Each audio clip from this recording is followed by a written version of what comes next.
आज के इस वीडियो में मैं ध्यान के विज्ञान के बारे में बात करूंगा। मैं बात करूंगा कि आखिर ध्यान करते वक्त हमारे ब्रेन में होता क्या है। इसे समझने से पहले हम जरा ब्रेन वेव्स को समझ लें। हमारे ब्रेन की गतिविधि को ईईजी मशीन के द्वारा ब्रेन वेव्स में नापा जाता है और इन ब्रेन वेव्स को 5 हिस्सों में बांटा गया है: बीटा, अल्फा, थीटा, डेल्टा और गामा। हम एक एक करके इन्हें समझते हैं ताकि हमें यह समझना आसान हो जाए कि ध्यान की गहरी अवस्थाएं क्या होती है। तो सबसे पहली जो नॉर्मल ब्रेनवेव स्टेट है बीटा, उसे 2 हिस्सों में बांटा गया है: हाई बीटा और लो बीटा। जब हम साधारण रूप से जागरूक होते हैं, हम क्या कर रहे हैं, किसके साथ हैं, किस समय पर हैं, तब हमारा ब्रेन नॉर्मल बीटा स्टेट में होता है, जैसा कि अभी है।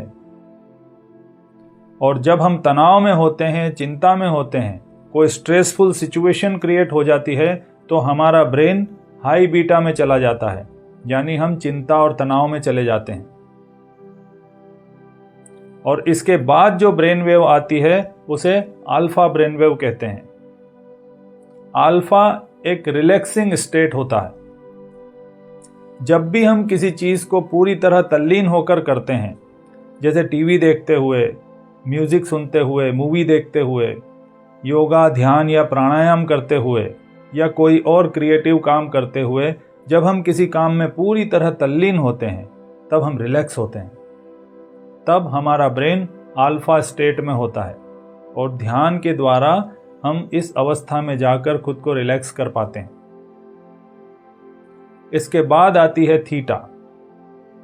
थीटा स्टेट में हम अपनी बाहर की रियलिटी से कंप्लीटली डिस्कनेक्ट हो जाते हैं और हमारी इंटरनल रियलिटी यानी हमारा आंतरिक जगत सत्य हो जाता है।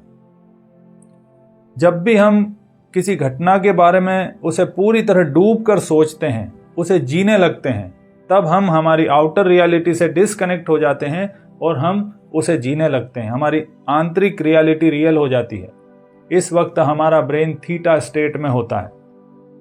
और रात को जब हम सपने देखते हैं तब भी हमारा ब्रेन थीटा स्टेट में होता है और इस समय हमारे सबकॉन्शियस माइंड के दरवाजे पूरी तरह ओपन होते हैं।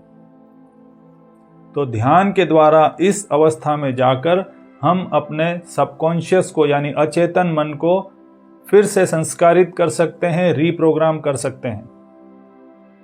और इसके बाद आती है डेल्टा। डेल्टा नींद की वो अवस्था है जहां पर सपने भी नहीं होते।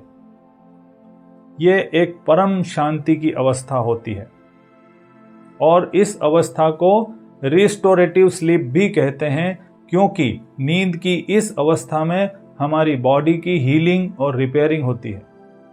इसीलिए आपने देखा होगा कि डॉक्टर्स मरीज को ज़्यादा से ज़्यादा सुलाने की कोशिश करते हैं ताकि वह जल्दी ठीक हो जाए। और ध्यान के द्वारा इस अवस्था में होश पूर्वक जाया जा सकता है। और इसके बाद आती है गामा। दुनिया की सभी स्पिरिचुअल प्रैक्टिसेस का गोल इसी अवस्था तक जाना है। गामा में हमारा ब्रेन पूरी एफिशिएंसी यानी पूरी क्षमता के साथ काम करने लगता है और हमारे ब्रेन के कई हिस्से जो पूरा जीवन सुषुप्त पड़े रहते हैं, एक्टिवेट नहीं होते, वह सभी एक्टिवेट हो जाते हैं, जागृत हो जाते हैं, जिसकी वजह से इस स्टेट में हमें इस पूरे ब्रह्मांड के साथ एकाकार का अनुभव होता है। यहाँ पर जितनी भी अदृश्य ऊर्जाएं हैं उन सबको हम अनुभव कर पाते हैं। और इसीलिए आपने देखा होगा कि दुनिया के किसी भी धर्म का व्यक्ति जब इस अवस्था तक पहुंचता है तो वह एक स्टेटमेंट देता है कि यहाँ पर सब कुछ एक है, यहाँ पर तू और मैं अलग नहीं है, एकाकार है। तो इस तरह गामा में इस पूरे ब्रह्मांड के साथ एकाकार का अनुभव होता है और हमें अपने असली स्वभाव का पता चलता है कि हम कौन हैं। तो इसे कैसे किया जाए? इसे करने के लिए खाली बैठना सीखना होगा। कुछ भी किए बिना जब हम खाली बैठते हैं तो हमारा ब्रेन अपने आप स्लोअर ब्रेनवेव स्टेट में जाने लगता है। और एक गलती जो ज़्यादातर साधक करते हैं वो ये कि निर्विचार होने की चाह करते हैं। ध्यान में निर्विचार होने की चाह एक विचार बन जाती है और वो उसे गहरे नहीं जाने देती। तो निर्विचार होने की कोशिश ना करें, ध्यान में किसी अनुभव को पाने की कोशिश ना करें, क्योंकि सारी कोशिशें विचार बनेगी और वो आपके ब्रेन को धीमा नहीं होने देगी, क्योंकि ब्रेन उस अनुभव का इंतजार करने के लिए जागा रहता है। हमें ध्यान में ब्रेन को सुलाना है, गहरी अवस्थाओं में ले जाना है।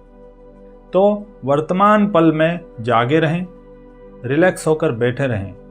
न कुछ पाना है न कहीं जाना है, बस रिलैक्स। और जब हम कुछ भी नहीं करते तब हमारा ब्रेन अपने आप लोअर स्लोअर ब्रेनवेव स्टेट में जाने लगता है। तो अगर आप भी अपने जीवन के गहरे रहस्यों को जानना चाहते हैं, इस ब्रह्मांड के रहस्यों को जानना चाहते हैं, तो मेडिटेशन को, ध्यान को अपने जीवन का हिस्सा बनाएं। खाली बैठने को अपने जीवन का हिस्सा बनाएं।